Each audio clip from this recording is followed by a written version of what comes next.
சுவாமி விவேகானந்தர் அறிவுரையிலிருந்து சில நிகழ்வுகள். பலவீனத்துக்கு பரிகாரம்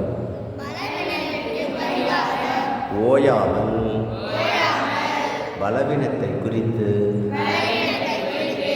சிந்திப்பது அல்ல, மாறாக வலிமையை குறித்து சிந்திப்பதுதான் பலவீனம் நீங்குவதற்கு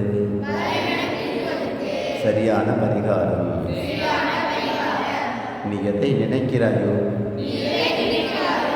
அதுவாகவே ஆகிறாய். நீ உன்னை பலவீனன் என்று நினைத்தால் பலவீனனாகவே நீ ஆகிவிடுவாய். நீ உன்னை வலிமை படைத்தவன் என்று நினைத்தால் வலிமை படைத்தவனாகவே ஆகிவிடுவாய். நல்ல சத்தமாக சொல்லுங்கள். இரவும் பகலும் நீங்கள் உங்கள் இரத்தத்தை சிந்தி உழைத்தால் இந்த வாழ்க்கையில் உங்களால் சாதிக்க முடியாதது எதுவும் இல்லை.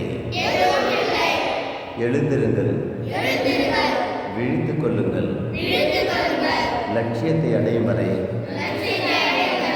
நில்லாமல் செல்லுங்கள் என்று ஒவ்வொருவரிடமும் முழங்குவோம்.